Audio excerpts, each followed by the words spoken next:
Saya pernah dicium sama orang miskin yang akut miskin betul. Itu tak ajarin Anda ini lebih hebat ketimbang orang-orang kaya. Misalnya gini, misalnya ada komunitas rektor atau kiai besar. Saya ini kata orang banyak termasuk kiai besar. Mungkin kalau pinjam uang itu karena mau beli mobil, aksesoris mobil, karena kita kiai tok atau rektor atau orang-orang tok. Kalau sesama orang miskin itu pinjem-pinjemannya itu urusan beras, itu urusan nyawa. Keren mana? Menyelamatkan nyawa sama aksesoris mobil. Nyawa. Jadi pahala kamu pasti lebih besar itu. Itu senengnya jadi orang miskin terus keterusan sampai sekarang. Oh itu. Loh, coba kalau menteri sama menteri, rektor sama rektor, kira-kira pinjamannya apa Pak Arso? Kan kalau mau beli mobil atau mau umroh VIP, pokoknya yang keren-keren. Kalau orang miskin pinjam karena apa? Makan kan? Beras kan? Makanya kalau yang sedang miskin monggo lah kalau ingin teruskan. Maksud saya Islam tuh seenak itu. Islam tuh segampang itu. Sudahlah yang sedang miskin ya keren. Karena sekali sosial tuh urusannya apa? Nyawa. Tapi kalau miskin semua ya Indonesia bisa tutup kan. Ya sudah yang kaya-kaya itu saya mengatakan Indonesia karena bayar pajak yang menjadikan Indonesia berjalan. Tapi ya dipakai yang benar. Nah, begitu seterusnya. Ada kiai miskin cerita ke kita. Terus enak jenengan alim, terus punya santri banyak, bisa ngajar di mana-mana. Saya bilang, hebat kamu. Dia hidup di daerah tertinggal. Itu yang diajarkan kan hanya tauhid. Kan nggak mungkin desa tertinggal baca fikih perbandingan madhab. Kan nggak mungkin. Kalau angka-angka Pak Fajar, Pak Sadali kan nggak mungkin. Fikih perbandingan apa? Madhab. Menyorot madhab dunia. Gaya angka-angka itu kan nggak benar. Tapi pertanyaannya, yang menyelamatkan masuk surga itu tauhid apa perbandingan madhab? Tauhid. Ini hanya mengajarkan fardu kifayah sunat-sunat. Ini Anda mengajarkan fardu ain. Surganya dulu kamu. Oh terus senangnya jadi kayak gitu. Karena yang diajarkan apa? Tauhid. Sementara kita yang gaya-gaya ini ajarkan perbandingan apa? Madhab, studi banding ke Al-Azhar kemana-mana. Ini enggak tauhid. Dari orang nyembah pohon jadi nyembah Allah Ta'ala. Keren enggak? Keren. Jadi terus kiai desa sama saya senangnya bukan karena tak bela. Tapi ada yang agak kurang ajar tanya saya. Kalau itu hebat kenapa Gus gak mau jadi kiai desa? Waduh. Wah ya repot kalau pertanyaan. Terus tak jawab, kalau saya jadi kiai desa, kamu ngangsu ilmu dari mana coba? Ya dari jenengan, ya kalau sama gobloknya ada bisa. Ya sudah, Gus aja yang jadi kiai besar. Maksud saya, ya sudahlah kita begini seperti yang saya ajarkan di sini, saya sarankan supaya orang itu tahu. Nah, ini namanya diroyah, apa? Makanya kata Imam Ghazali itu kalau kamu ingin sopan gampang melihat anak kecil, gua aqallu minni dzamban, dia dosanya lebih kecil. Karena masih kecil kan, tentu secara dosa enggak banyak. Kalau melihat orang yang tua, gua aktsaru minni ibadatan, dia tentu ibadahnya lebih banyak karena umurnya lebih banyak. Sehingga terus semua orang lain tuh di depan kita itu hebat. Ya semua orang lain sama misalnya Pak ini rektor, apa Fathul Wahid rektor, tanggung jawabnya lebih banyak, berarti pahalanya lebih banyak. Tapi sama, ketika melihat Nyon Sewu melihat pegawainya yang secara lahir di bawahnya, ini tanggung jawabnya nggak banyak, pasti salahnya juga enggak. Itu yang diajarkan Rasulullah SAW, sehingga enak. Tapi kalau kita melihat orang lain selalu salahnya, itu pecundang. Allah saja tidak seperti itu kan, amal baik ya ada khairan, amal buruk ya ada saron, semuanya dilihat oleh Allah Subhanahu wa Ta'ala. Saya itu punya teman Gus, agak beling, agak seenaknya. Dulu miskin. Wah itu seenaknya betul. Kayak kenal Tuhan sudah. Tak tanya, kenapa kamu seenaknya? 1 bulan tuh labanya bisa 200 juta sampai 500, sampai 1 miliar. Saya itu Gus, setelah duha itu perkembangannya bagus. Setelah duha itu. Saya pernah miskin kan kata apa? Ingkana rizki fisama apa? Wa ingkana qalilan ya kalau fisama fa'anzilhu terus wa ingkana qalilan fakasirhu kalau sedikit perbanyak. Ini trennya sudah benar semua. Nah, wa ingkana apa ya haraman fatahirhu kalau haram yang kau sucikan. Makanya saya seenaknya kalau qalilan sudah fakasiru paling trennya yang enggak benar juga fatahirhu kata Mas. Dia yakin kalau yang enggak benar-benar sudah disucikan Allah karena yang lain-lain sudah Dari miskin sudah kaya, qalilan sudah fakasiru. Paling yang haroman juga sudah fatahiru gitu. Tak tanya. Lah kamu kok tahu? Polanya sudah ada Gus, karena sang kamu sembrono sama Tuhan kok begitu kan? Tapi apapun itu seneng saya.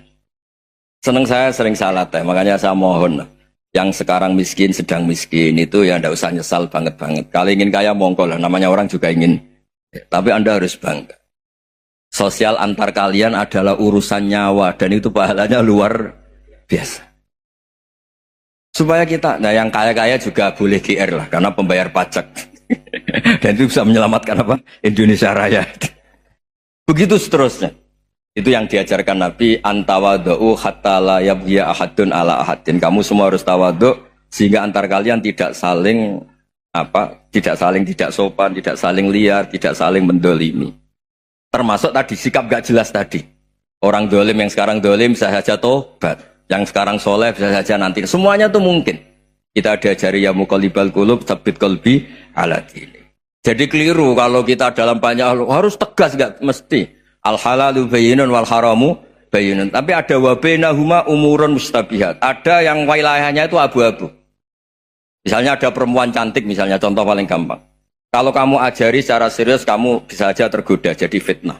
Jadi kalau orang soleh gak berani ngajarin, kemudian digunakan orang fasik, malah menjadi orang nakal, kita juga tanggung jawab. Kamu mau tegas gimana? Wilayahnya sama-sama mungkin. Wilayahnya sama-sama mungkin. Yang dekat pejabat mungkin terkontaminasi KKN. Tapi kalau pejabat gak dekati orang soleh, punya perilaku yang gak soleh, yang repot juga Indonesia kan? Nah hal-hal seperti itu kita tidak perlu ngambil sikap. Maksudnya gak usah ngambil sikap, ya kita buktikan kalau milih satu madhab, kita buktikan semuanya lebih baik, semuanya lebih bermanfaat, semuanya lebih berperadaban. Karena nggak bisa dihindari wabena humai. Termasuk nyuwun sewu, saya mohon maaf sama mulai Pak Harso, Pak Lutfi sampai Pak Fathul Wahid. Saya ini termasuk kiai yang nggak suka dekat sama orang-orang top. Bukan karena hasud. Memang konstitusi kiai harus gitu lah, tamud dan na'inaika. Kenal orang lebih tinggi itu kan resiko. Misalnya saya kiai desa, mungkin punya keri tua sudah seneng, punya kijang tua sudah seneng. Gara-gara kenal Pak Wahid naik Kempri, waduh kok saya kalah itu. Kenal orang itu kan resiko. Mungkin dosen-dosen sini kalau kenal saya di Rembang juga resiko. Di sini gak ada cium tangan, melihat saya dosen, wah gak enak jadi dosen. Jadi memang harus dibatasin. Sekiranya mungkin orang terus, karena latamud dan nanawa, ainaika ilham. Kamu jangan sering melihat orang lain yang mungkin secara lahir dapat nikmat yang lebih tinggi timbang Anda. Kalau kamu gak bisa ngelola hati Anda bisa hasut, Anda bisa dengki. Paling tidak Anda bisa ada syukur. Saya itu sering didolani pejabat. Juga sering melihat pejabat di TV-TV. Naik mobil aja ada yang naikkan. Bahkan kalau wudhu itu anduk aja ada yang bawa. Itu kalau yang nggak kuat, weh naik jadi pejabat. Ya makanya terus konstitusi kiai itu mengatur, sudahlah. Mata kamu itu kamu batasin. Jangan melihat sesuatu yang potensi ya. Potensi menjadikan Anda tidak apa? Syukur. Jadi saya mohon, ini memang konstitusi saya sebagai kiai. Jadi saya, tapi di hati saya tetap akrab. Saya doakan semua untuk UI, untuk semua orang Indonesia kita doakan. Kita ingin semuanya tambah baik, tambah. Tadi katanya mau naik kelas ya. Kalau naik kelas dari rumah saya niatkan mari mengkaji diroyah. Diroyah itu melogikakan riwayat. Jadi misalnya kita sering dengar Rasulullah SAW sering ngendikan kalian masuk surga itu bukan hanya berdasar amal, tapi berdasar anugerah Allah Subhanahu wa Ta'ala. Oke, kita sepakat amal kita, perilaku kita, ibadah kita andaikan dikompensasi dengan nikmat yang Allah berikan tentu tidak seimbang. Untuk membayar itu saja sudah lunas. Jadi Anda semua tidak berhak masuk apa? Surga. Sehingga di beberapa riwayat dijelaskan ada orang yang 500 tahun ibadah, nggak pernah maksiat. Ditanya sama Allah, kamu masuk surga karena apa? Karena ibadah saya ya Allah. Ya sudah, surga kamu 500 tahun saja karena ibadah kamu 500 tahun. Ini cerita umur-umur orang dulu. Ya Allah, katanya surga engkau ini selamanya. Ya kalau yang selamanya itu rahmatku. Kalau amal kamu terbatas ya surganya sesuai amal kamu ya terbatas. Ya sudah ya Allah, berarti masuk saya surga saya ini karena fadl engkau, karena anugerah engkau. Itu namanya apa? Diroyah. Diroyah itu satu kajian analisis di mana kita percaya riwayat, tapi kemudian punya logika, punya diroyah. Ini penting supaya tauhid kita ini kuat. Jadi dulu ada orang yang sangat cerdas, namanya Jubair bin Mut'im. Dia saking cerdasnya, juga kaya, juga tokoh, dikirim sebagai delegasi pembebasan Asra Badrin, tawanan Badar.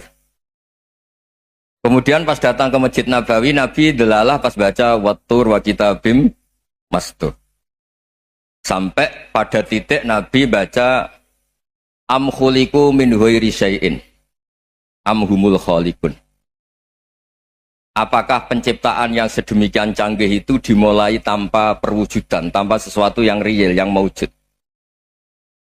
Orang itu langsung bersimpuh, matur, ya Rasulullah saya Islam. Kada qalbi yatir, hampir hati saya, otak saya, pikiran saya itu terbang. Karena logika yang dibangun ateisme misalnya, kalau alam raya ini dimulai dari nihilisme, berarti logikanya apa?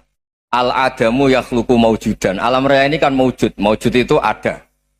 Kalau yang lebih dulu itu ketiadaan, berarti ketiadaan menjadi sebab kewujudan. Kalau dalam bahasa Arab itu al-adamu yakhluqu maujudan, sesuatu yang harusnya nggak jadi faktor karena ketiadaan menjadi faktor sesuatu yang nyata. Itu kan nggak masuk akal. Ya, kalau alam raya ini ada al-adam sing yasbiku maujudan, berarti alam raya ini al-adamu yakhluqu maujudan, sesuatu yang tidak ada menciptakan yang ada. Dengan logika itu terus kita ngaji. Diajari sama guru-guru kita, sifat dasar Allah itu maujud. Wallahu maujudun qadimun. Terus masuk. Yang harus distatuskan pertama dari Allah itu apa? Maujud, wujud. Karena dengan wujud ini layak menjadi penyebab adanya alam raya ini. Sehingga ketika kita menolak faham nihilisme atau ateisme, faham tanpa Tuhan, tanpa pencipta awal, kita punya diroyah. Bahwa tidak mungkin ketiadaan ini menjadi sebab perwujudan alam raya. Yaitu am khuliqu min ghairi syai'in. Masa alam raya ini diciptakan tanpa sebab yang nyata, yaitu wajibil wujud. Siapa itu? Allah Subhanahu wa ta'ala. Begitu juga menyangkut sholawat. Orang boleh beda pendapat tentang redaksi sholawat. Ada yang sholli ala Muhammad, ala Sayyidina Muhammad, Nabi Muhammad. Monggo lah, masalah redaksi saja. Tapi setelah dianalisis, Nabi itu Pak Rektor, jadi Nabi setelah Nabi Isa saking dihormatinya sampai dituhankan. Juga jadi Nabi yang ada cerita masih hangat, orang Yahudi itu bunuh Nabi. Jadi yang satu mendudukkan Nabi sedemikian tinggi sampai kayak Tuhan, yang satu menjatuhkan Nabi sedemikian rendah sampai dibunuh. Kayak apa susahnya jadi Nabi Muhammad SAW. Kemudian dengan gampang Hadaddin agama ini bikin syariat yang bernama sholawat. Redaksinya monggo lah sesuai tradisi masing-masing. Allahumma sholli ala Muhammad, Allahumma sholli ala Sayyidina Muhammad, ala Nabiyina Muhammad, monggo lah. Tapi yang jelas redaksi ini kalau didiroyah dikaji, Allahumma itu Tuhan, Tuhan itu pemberi. Wa Muhammadun wa injalla qadruh abdun min ibadi. Muhammad apapun tinggi derajatnya tetap berstatus hamba. Sehingga agama ini terjaga oleh sighatus sholawat. Agama ini terjaga oleh redaksi sholawat. Yaitu Allah tetap pemberi sebagai Tuhan yang enggak tersaingi, la syarikalah. Rasulullah Muhammad wa injalla qadruh, apapun prestasinya, bisa mi'raj, bisa apa saja, tetap seorang hamba yang butuh muhtajun ila rahmatih. Jika redaksi Allahumma sholli ala Muhammad ini mengukuhkan yang Tuhan tetap Tuhan, hamba pilihan tetap hamba pilihan. Tentu dengan redaksi ini kemudian kita mendudukkan Nabi benar-benar posisi terhormat. Yaitu orang yang paling berhak dapat askat tahiyat, mendapat penghormatan Allah paling tinggi, yaitu Rasulullah Muhammad SAW. Dan itu diulang-ulang oleh Allah. Subhanalladzi asra bi'abdi. Status hamba ini diulang-ulang. Lagi-lagi ini bernama diroyah. Bernama apa? Contoh ketiga misalnya fihi ayatum bayinatum maqamu Ibrahim. Dulu orang Yahudi itu ada diskusi masif. Syaratnya Nabi itu mbah-mbahnya harus Nabi. Harus keturunan Nabi. Kemudian semua Nabi rata-rata di Palestina, di Syam. Lalu Muhammadnya asal-usulnya dari mana? Tahu-tahu orang Arab kok Nabi. Padahal orang Arab itu dulu jahiliyah. Walhasil terus diceritakan bukti Muhammad ini turunan Ibrahim adalah ada jejak kaki Nabi Ibrahim di dekat apa? Ka'bah. Fihi ayatum bayyinatum maqamu Ibrahim.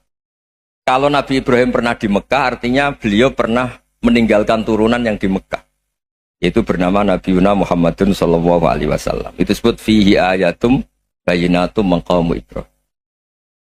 Nah, itu namanya diroyah. Diroyah itu satu perilaku keseharian kita beragama, kemudian tahu logikanya. Yang keempat misalnya, mangkana yu'minu billahi wal yaumil akhir fal yukrim apa? Jaro. Orang yang iman karena Allah dan Rasul, maka memuliakan tetangganya. Andai kan pakai hukum sosial, tentu kalau tetangga kita baik, kita baik. Kalau kurang baik, kok kurang penggawean kan gitu. Tapi dulu itu pernah ada seorang ulama itu dibully ya, dikerjain sama anak muda tetangganya. Pak Kiai datang ke rumah saya, orang ini datang. Kemudian setelah di rumahnya, saya tidak jadi butuh sama Pak Kiai, silahkan pulang. Itu Kiainya senyum menikmati. Dan itu terulang 3 kali. Dibully seperti itu, dikerjain terulang 3 kali. Lalu tetap Kiainya tuh asik, seneng sekali. Lama-lama muda ini tanya, kenapa engkau tidak tersinggung? Padahal saya kerjain sampai 3 kali. Tak undang, terus tak suruh pulang, tak undang, tak suruh pulang. Kata Kiai tadi, yang memerintahkan baik sama tetangga itu Allah. Jadi saya nikmati ketika bisa baik sama Anda. Tidak ada urusannya dengan perilaku Anda yang menolak saya. Nah itu terus kita tahu, memang motifnya kita baik sama tetangga karena iman sama Allah dan Rasul, bukan hukum kompensasi sosial. Jadi kalau mau diteruskan Pak Rektor, saya ngajar di sini ya karena perintah Allah itu orang alim harus ngajar, bukan karena perintah Rektor. Kalau diteruskan. Ya saya mohon juga gitu para dosen, para karyawan di sini kalau nggak khianat dengan UI itu karena takut sama Allah, jangan takut sama rektor. Kalau Anda baik juga karena Allah, jangan baik karena apa? Rektor. Bagaimanapun ya semua kita ini makhluk. Makhluk itu la yadurru wa la yanfa. Begitu juga melihat Indonesia. Melihat saya ini kan ikut di UI itu lama sekali, ikut sama Profesor Zeni dari Profesor Zeni nulis tafsir. Mungkin Pak Hersoyo tahu banyak, dulu Pak Lutfi ya tahu banyak. Tapi saya memang nggak pernah terbuka karena ya memang nggak ingin sebenarnya. Kondisi ini kondisi darurat. Sehingga saya tahu cara berpikir Profesor Zeni, ya tahu komitmen beliau pada UI. Dan pendiri UI memang ya banyak yang dari tokoh NU, Muhammadiyah, dari tokoh-tokoh ormas yang lain memang didirikan banyak orang. Hingga UI memang nggak milik ormas apa tertentu. Dari satu sisi memang baik, nggak dikuasai ormas tertentu, tapi nanti kalau keterusan ya nggak berbentuk. Ya sudahlah dikelola saja, sambil jelas, sambil kadang nggak jelas, yang penting ikhlas tadi.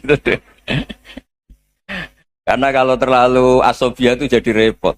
Kita ini yang nekuni fikih itu tahu, kalau tidak kuno itu madhabnya Hanafi, kuno itu madhabnya Syafi'i. Tahu-tahu seakan-akan Imam Syafi'i itu NU, Imam Abu Hanifah itu Muhammadiyah. Padahal ini orang-orang yang sebelum NU dan apa? Ahmadiyah. Jadi kalau kita yang nekuni ilmu itu biasa saja dengan perbedaan. Tapi kalau orang-orang yang nggak siap dengan perbedaan itu sampai Allah disifati Ta'ala itu tidak terima.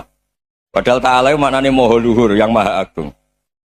Jadi ada seorang kiai kebetulan pidato pertama Pak Rektor. Assalamualaikum warahmatullahi ta'ala wabarakatuh. Di mubalik kedua ini nggak terima karena itu dianggap bid'ah ada Ta'ala. Hanya dia bilang Assalamualaikum warahmatullahi ta'ala wabarakatuh. Itu saking asobiahnya itu Allah ditambahi Ta'ala itu tidak terima. Padahal Ta'ala itu maknanya Maha Agung. Nah itu kan jadi repot kalau asobiah gitu. Kalau kita ngadepi perbedaan itu biasa saja. Karena kita mungkin bacanya banyak, lihat hal-hal seperti itu ya. Berkuahnya nggak jelas itu menjadi orang tuh bijak. Ini sekarang nakal, jangan-jangan nanti jadi orang baik. Yang sekarang baik, jangan-jangan suatu saat jadi tidak baik. Semua orang introspeksi. Nggak ada jaminan kalau kita sekarang baik akan baik terus. Nggak ada jaminan kalau kita sekarang buruk akan buruk terus. Sehingga terus banyak kiai-kiai bijak itu memang lahirnya nggak tegas. Tapi nggak tegas itu yang menjadikan bijak. Karena sama-sama mungkin. Itu yang disebut laisa laka minal amri syai'un aw yatuba alihi mau yu'adzibum. Itu tidak wilayah kamu. Ketika Allah mengomentari orang munafik juga wa yu'adzibal munafiqina insya'a aw yatub. Bisa saja ada yang disiksa, bisa saja ada yang dikasih tobat. Karena pola yang kita analisis itu semuanya menurut kita. Bukan menurut kemaslahatan orang apa? Banyak. Saya punya sekian contoh cerita. Orang yang sowan kiai baik-baik, mungkin bawa gula atau salam tempel, tidak tahu lah. Itu tidak mesti jadi wali. Tapi kali Joko yang kenal Sunan Bonang, itu kenalnya itu karena ingin begal. malah jadi wali. Nih. Tapi tidak usah dicoba. Umar itu nyari Nabi itu mau dibunuh.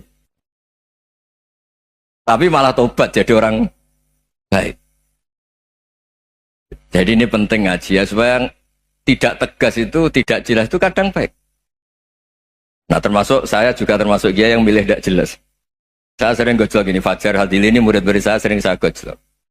Kalau semua sistem pendidikan kayak kampus, kayak UII, kayak UIN semuanya, itu sistem yang bagus karena tertib jam kuliahnya jelas, mata kuliahnya jelas. Kalau di pesantren itu Pak Harso itu gak tertib, tapi justru itu enak ketemu di jalan orang berani tanya. Nah ini kalau mbak-mbak misalnya menstruasi, mau belajar haid nunggu semester berapa baru tahu. Itu bisa sekian tahun nggak sholat karena nunggu pelajarannya baru diterangkan. Mau haji juga gitu, nunggu mata pelajaran haji. Kalau nggak jamnya, nggak mau dosennya ngajarin. Ya, kalau kiai kan enggak, ketemu di jalan tanya, dijawab. Jam berapa juga dijawab. Artinya Indonesia itu berkah, ada sistem kampus yang tertib. Ya semoga termasuk tertib gajinya. Tapi tertib gajinya itu juga sebenarnya rugi. Saya sering ada pegawai negeri Gus, tolong doain saja di PNS enak aja. Gajinya tetap. Kata saya nggak mau kalau gaji saya tetap. Kok bisa Gus enak tiap bulan mesti dapat gaji. Kalau tetap nggak naik-naik kata saya. Kalau kiai gajinya nggak tetap, tapi di atas yang tetap kata saya. Artinya Indonesia itu berkah. Kalau semuanya pakai sistem pendidikan setertib ini, orang mau tanya haid ya nunggu pelajaran haid. Bab haji ya nunggu pelajaran haji. Tapi kalau ketemu kiai itu enggak.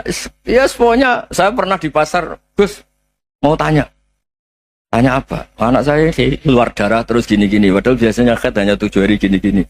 Ya sudah kembalikan ke biasanya rudat ilal adat. Itu enggak usah sowan ke rumah. Juga enggak registrasi dulu, enggak daftar dulu. Ya ini enggak nyindir cerita saja. Supaya ini bukti koalisi beneran. Jadi saya yang kiai enggak tertib jam, koalisi sama yang tertib jam. Jadi kalau semuanya sistem kampus, nanti pertanyaan itu enggak bisa on time, enggak bisa setiap saat. Makanya Indonesia itu berkah. Kiai-kiai yang alim yang di jalan-jalan banyak. Juga kiai yang di kampus dokter-dokter fikih banyak. Yang nekuni ilmu umum ya banyak. Macam-macam. Itu masalah itu kalau saling mengadili itu baru masalah. Misalnya kiai ngeluh nggak enak jadi kiai tidak punya gaji tetap, yang dosen ngeluh nggak dicium tangannya.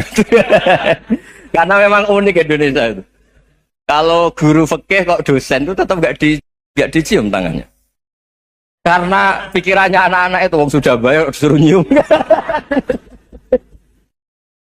Itu kayak di alam sadar tuh gitu. Kalau kiai itu kan anak-anak gak bayar itu. Ya opanya cium tangan itu. Makanya kalau kiai-kiai tidak keramat bisa mati. Karena cium tangannya doang itu bisa mati itu kiainya. Ya ini cerita.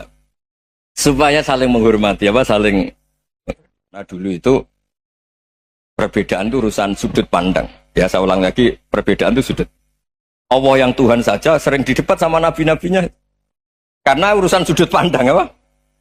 Saya beri contoh ya. Suatu saat Khalilur Rahman Ibrahim itu saatnya meninggal sama Allah, Israel disuruh. Israel itu Ibrahim saatnya meninggal, ambil nyawanya. Setelah datang ke Ibrahim, ya Khalilur Rahman Ibrahim, saya disuruh nyabut nyawa Anda. Itu Israel dipaksa mikir sama Ibrahim. Hal ra'aita khalilan yumitu khalilah. Kamu tahu orang yang mencintai kemudian bunuh yang dicintai. Itu logika agak benar. Akhirnya Israel kan gak biasa debat. Kan gak dilatih debat. Gak pernah ikut lomba UI debat ilmiah. Dia taunya nyambut nyawa aja. Kembali ke Allah. Ya Allah, kata Ibrahim, hal ra'aita khalilan yumitu khalilah. Masa kekasih bunuh yang dicintai ya. Tapi kata Allah santai. Bilang ke Ibrahim, hal ra'aita habiban yakrahu ayyalqa habibah. Masa katanya dia cinta saya, kemudian ketemu saya tidak berani.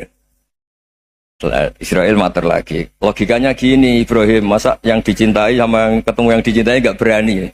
Ya udah ketemu aja. Satunya yang meninggal itu.